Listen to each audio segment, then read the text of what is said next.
Assalamu alaikum warahmatullahi wabarakatuh. Akkam jirtu kabajamtoota fi jaalatamtoota hordoftoota gabayaa tuubii kun gabayaa tuubii jechaadha. Gabayaa tuubii irratti akkuma beekamu meeshaalee Itoophiyaa keessatti argaman gatii isaa fi iddoo itti argama isaa. Kana qofa osoo hin taane haala ijaarsa manaa akkasumas dallaa fi bittaa fi gurgurtaa manaa fi lafa kan isin biraan geenyu jechaadha. Kanaafis guyyaa har'aas akkuma gaafii hedduu keessanii fi waan beekuuf qabdan jedhee yaada qabadhee isin dhufee jira. Warroonni yeroo jalqabaatiif gara YouTube chaanaalii kana dhuftan subscribe gochuudhaan maatii keenyatti dabalamaa isin jira.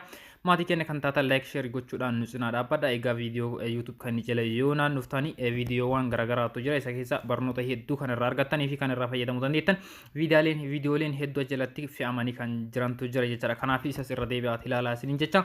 Viidiyoon guyyaa har'aa qabadhee isin dhufe akkuma jalqabarratti isiniif kaasuuf yaaletti meeshaalee ijaarsa manaa biyya keenya keessatti gatiin isaa yeroo kana maal fakkaata kan dabaleef kan gatiin isaa gad bu'e hedduutu jira jechaadha. Kanaaf kanas tartiibuma isaatiin isin biraan gahaa amma xumura qophii keenyaatiin wajjin turaan affeerraa kenna. Egaa akkuma isinii kaasuuf yaaletti meeshaaleen ijaarsa manaa jechaadha yeroo yerootti gatiin isaa hedduu dabalaa deemuun isaa ni yaadatama jechaadha. Kanas yeroo yerootti isin biraan gahaa turuun kiyyaas ni yaadatama. Guyyaa har'aas kanumaan wal qabatee meeshaaleen biyya keenya keessatti meeshaaleen ijaarsaa jechaadha kanneen akka qorqoorroo, simmintoo, mismaara, shiboo, girfii fi kan kana fakkaatan hedduu isaa qabadhee isin dhufee jira gatii isaa wajjin jechaadha. Meeshaalee kanneen keessaa kan gatiin isaa dabales jira kan gatiin isaa gad bu'ee jira jechaadha. Keessattuu simmintoon gatiin isaa hedduu tokko fooyya'ee jira jechaadha. Gatiin duraan jiru irra parsantii muraasa gadi bu'eetiin kan gurguramaa jiru jechaadha yeroo kana biyya keenya keessatti. Egaa kana dura simmintoon jechaadha meeshaalee ijaarsaa keessaa simmintoon gatiin isaa fi akkasumas argachuun isaayyuu baay'ee tokko rakkisaa ta'uun isaa ni beekama jechaadha. Gabaarraa hedduu badee bakka baay'ee tokko immoo iddoo baay'eetti kan hin gurguramne jechaadha. Gatiin isaa dabaluu alatti argachuufis hedduu tokko rakkachaa kan turtan guyyaa har'aa kalatti maani akkamitti akka argachuu dandeettanii fi gatiin isaas meeqaan akka gurguramaa jiru isin biraan gaha jechaadha. Kanaaf kalatti garuu odeeffannoo kanaatti yoo seenne egaa jalqabarratti qorqoorroo isin biraan gaha jechaadha. Akkuma yeroo hedduu isin biraan gahaa turetti qorqoorroon sadarkaa hedduutu jira jechaadha. Amma sadarkaa tokkoffaa lammaffaa hamma sadaffaatti kaa'amee kan gurguramutu jira jechaadha. Sadarkaan afuris jira. Egaa irra caalatti ijaarsa manaa keessatti kan itti fayyadamnu sadarkaa tokkoffaa fi lammaffaa kana ta'uusaa yeroo baay'ee irra deddeebi'ee isinitti himee jira jechaadha. Abbaan sadarkaa tokkoffaa fakkeenyaaf gatiin isaa kan ittiin gurguramaa jiru yeroo kana biyya keenya keessatti qarshii 350 jechaadha. Egaa viidiyoo yeroo darbe isin biraan gahe keessatti gatii meeshaalee ijaarsa manaa kan jiru irratti egaa qorqoorroon sadarkaa tokkoffaa kun qarshii 330 jiraachuu isaa isin biraan gahee jira. Egaa garaagarummaa qarshii 20tiin dabalee jira jechaadha. Qarshii 350 kan gurguramaa jiru yeroo kana biyya keenya keessatti abbaan qorqoorroon sadarkaa tokkoffaa kun ammoo abbaa fardaa jedhameetiin kan beekamutu jira jechaadha. Cimina hedduu furdeenas kan qabudha. Kanaaf dallaa fi keessattuu ijaarsa manaa irratti yoo itti fayyadamtan baay'ee tokko cimina qorqoorroo qabudha jechaadha. Isa sadarkaa lammaffaatu yookaan buushaam kan jedhamee beekamu isaan garaagarummaa qarshii 20 qaba jechaadha. Qarshii 330 gurguramaa kan jiru inni gabaarratti. Egaa isa kanneen keessa kan filannoo keessanii yookaan ammoo kan humna keessanii garaagarummaa hedduu uumuu danda'a jechaadha bittaa isaa irratti. Tokkocha irratti yookaan immoo firee takka irratti qarshii 20 garaagarummaa qaba. Egaa isa 60 bituu dandeettanii 80 hamma 90 dhibbaa ho'is namoonni ijaarrachuu dandeettan jira waan ta'eef. Kanaaf garaagarummaa uumuu danda'a jechaadha qorqoorroo baay'ee irratti. Kanaaf isa humna keessanii fi kan filannoo keessan ta'e isa kana keessa sadarkaa tokkoffaa lammaffaa keessa bitachuu dandeettan jechaadha. Sadarkaan tokkoffaa sadaffaanis jira qarshii 320. Isas bitachuu barbaadan gatiin isaa kana fakkaata jechaadha. Keessattuu dallaa irratti kan itti fayyadamuu dandeettan isa sadarkaa sadaffaa kana jechaadha. Egaa isa sadarkaa tokkoffaa fi lammaffaa irra sadarkaan isaa yookaan ammoo cimina isaa gadi bu'aadha jechaadha. Kanaaf gatiin isaa qarshii 320 gurgurama. Inni tokkoffaa qarshii 350, inni sadarkaa lammaffaa qarshii 330, sadarkaan sadaffaan qarshii 300 gurguramaa jira jechaadha yeroo kana gabaarratti. Egaa isa kanaan hamma na hojjenne qorqoorroo hamma kana hojjenne gatiin isaa fi sadarkaan isaa akka cimina isaas waa'ee isaa hunda kana hanga ammaa isin biraan gahaa ture kana jechaadha. Inni itti aanu shiboo girfii jechaadha. Inni kunis gatiin isaa hedduu tokko kan fooyya'eedha jechaadha yeroo darbe. Gabaa irratti gonkumaayyuu dhabamee kan ture jechaadha shiboon girfii kun bakka baay'eetti hin gurguramu. Irra caalaa manni mukaan ijaaramu kan ammoo dhoqqeen itti dhahamu.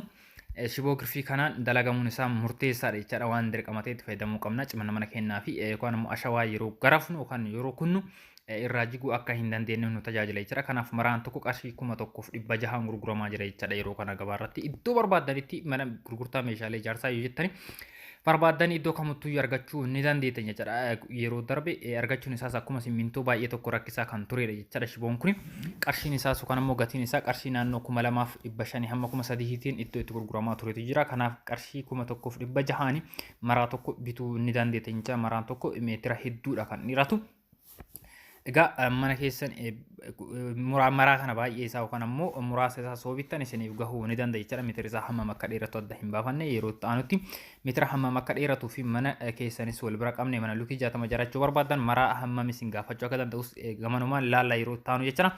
Egaa isaas hangana jennee bira yoo darbine inni itti aanu mismaarri jechaadha. Sadarkaa lamatu jira akkuma beekamu kan qoobii kan qorqorroon ittiin dhahamuu fi kan girgiddaa ittiin ijaaramu jechaadha. Warroonni dallaa fi manas ijaarachuu barbaadan. Saanduqni tokko qarshii 450 kan gurguramaa jiru jechaadha. Yeroo kana gabaa irratti inni qorqorroon ittiin dhahamu qarshii 500 gurguramaa jira. Inni kunis magaalaa gara magaalaatti garaagarummaa hedduudha qaba jechaadha. Naannoo 500 itti gurguramu jira lamaan isaayyuu. Qarshii 450 kan itti gurguramu jechaadha. Gadaanaan isaa qarshii 450 inni kun baay'ee dabalee jira jechaadha mismaarri. Ji'a lamaan darban dura viidiyoo simbiraan ga'e irratti qarshii 400 hanga qarshii 360 kan gurguramaa ture jechaadha. Kanaaf qarshii 450 hamma 500tiin gurguramaa jira jechuudha yeroo kana biyya keenya keessatti gabaa irratti. Egaa isaanis hamma noo jenne inni itti aanu gatiin isaa akkuma jalqabarratti kaasee baay'ee tokko hir'atee jira jechaadha. Simmintoodha. Simmintoon gosa hedduutu jira biyya keenya keessatti kan ijaarsaaf gaarii ta'ee fi kan baay'inaan itti hin fayyadamne yoo itti fayyadamne immoo miidhaa akkamii qaba akka akkamitti fayyadamuu dandeenya kan jedhes gama namaan simbiraan ga'a.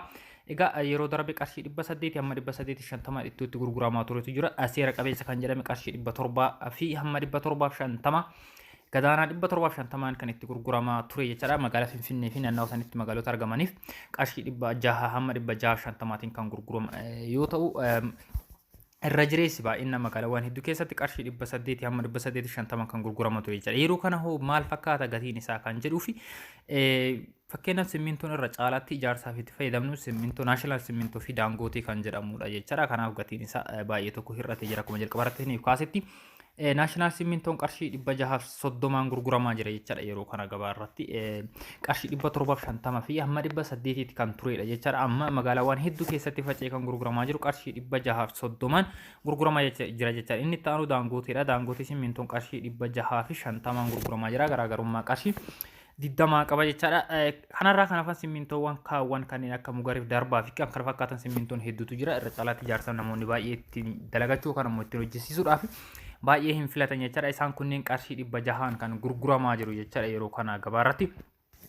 Egaa kanaaf isinis yeroo mana ijaarrattanii fi akkasumas immoo dallaa namoota ijaarrachuu barbaadatu jira. Mana mukaas ta'e mana bolokkeettiin ijaarrachuu barbaadda yoo jiraate kanaaf simmintoo naashinaal simmintoo fi daangootii simmintoo kanatti fayyadamtan gatiin isaa baay'ee tokko bayeessas gatiin alattis cimina hedduu kan qabanidha jechaadha fi ogeessota hedduu biratti kan filatamaa ta'anidha jechaadha. Simmintoo kanatti yoo fayyadamtan baay'ee tokko bayeessa irra caalaatti lafarra liishoo lafarraatti fi dallaa ijaaruudhaa fi simmintoo daangootitti yoo fayyadamtan baay'ee tokko filatamaadha. Isa girgiddaa fi yookaan girgiddaa gara keessaas ta'e gara alaa gara fuufoo kan rukutuudhaa fi naashinaal simmintootti fayyadamtan baay'ee tokko bayeessa jechaadha. Isa kanas kana gochuu dhabuun murteessan ogeessa isiniif dalagu jechaadha. Isaan isin filatan simmintoo akkamii akka bittanii fi isaan isin ajajatan jechaadha. Akka ajaja isaaniitti ajaja isaanii dhageettanii simmintoo kan yoo bittan ijaarsa keessaniif baay'ee tokko filatamaadha jechaadha. Kanaaf yeroo booda dabaluu danda'a. Kana booda sirrachuu danda'a. Irra caalaatti dabala jedhameeti shakkii hedduu waan jiruuf warroonni ijaarsa keessan irra jirtan yeroo kanatti yoo bitattan baay'ee tokko bayeessa. Yeroo kana yoo bitattan gama kiyyaan dhaamsa gamanumaan isin dabarsa gatiin isaa hedduu tokko hir'ate waan jiruuf yoo bitattan baay'ee tokko bayeessa fayyadamaa taatu isin jira. Egaa meeshaaleen ijaarsaa guyyaa har'aa qabadhee isin dhufe kan hanga ammaa hordofaa turtani. Amma sirra deebuudhaan warroonni yeroo jalqabatee gurgurtaa channel kanatti subscribe gochuudhaan nu cinaa dhaabbadhaa isin jedha. Isinis hedduu tokko irraa fayyadamtanii meeshaalee kanneenii fi kanneen alaas biyya keenya keessatti gatiin isaa maal fakkaatu meeshaalee ijaarsa manaa qofa osoo hin taane meeshaalee mana keenya keessatti itti fayyadamuu dandeenyu akkasumas ammoo meeshaalee biyya alaatii dhufuu danda'an biyya alaatii dhufuu fi biyya keessatti bituun garaagarummaan isaa maalidha kamtu irra bayeessa kan jedhus isin biraan gahuu ni dandeenya jechaadha. Egaa waan gaafii isin itti kamuyyuu gaafadha. deebii isaa kan isiniif laatu nuyidha jechaadha. Odeeffannoo isaa bakka jiru hundaa funaanneeti isin biraan kan goonudha. Kana qofa osoo hin taane ijaarsa mana keessanii irratti mana akkamii akka ijaarrachuu barbaadan diizaayinii akkamiitiin akka ijaarrachuu barbaadan gama keenya yoo ergitani egaa diizaayinii isinii gochuudhaaf qarshii hammam akka isin gaafatu kwantitii isaa isinii hojjechuudhaaf qophiidha jechaadha. Kanaaf waan gaafii isinitti kamuyyuu gaafadha karaa koomentii fi akkasumas immoo lakkoofsa bilbilaa keenya isinii kennine toora intarneeta kamuu irratti iyyuu nu argachuu ni dandeettan iimoo telegiraamii miisenjira fi kanneen kana fakkaatan irratti argachuu ni dandeettan jecha lakkoofsa bilbilaa isinii kenne ammas irra deebi'uudhaan isiniif kenna duwwaa 970 lakkoofsa kanaani akkuma amma isiniin jedhe karaa kamuunuyyuu argachuu ni dandeettan jechuudha. Egaa waan isin gaafii isinitti ta'e kamuyyuu gaafadha yaadaaf koomentii yoo qabaattanis nu barreessaa isiniin jedha. Egaa koomentiiwwan keessan babbareedu kan nu cimsuu danda'anii fi hojjechuudhaaf kan nu kakaasan nuuf kaasiniin jedha. Akkasumas laayik gochuudhaan nu cinaa dhaabbadha. Egaa viidiyoo kana namni kamuyyuu akkuma daawwattan laayik gochuu hin dagatinaa isiniin jedha. Egaa waan barnoota hedduu ta'u asirraa ni argattan jedheetii yaada. Kanaaf yeroo itti aanus meeshaalee ijaarsaa kan kanarraa hafan qabadhee isiniif dhufa. Itti aansuudhaan mana mukaan ijaaruudhaaf maaltu nu barbaachisa, bulokkeettiin ijaaru maaltu nu barbaachisa, kamiin ijaaruutu irra filatamaadha. Mukaan ijaaruudhaaf ammoo isteeppii jalqabaa hamma dhumaatti maal gochuu akka qabdan kanaaf kan kana fakkaata odeeffannoo hedduu isin biraan gahuuf qophii keenya xumurree jira jechaadha. Kanaaf hamma xumuraatti waan hordoftaaniif galatoomaa galanni keessaan dachaadha.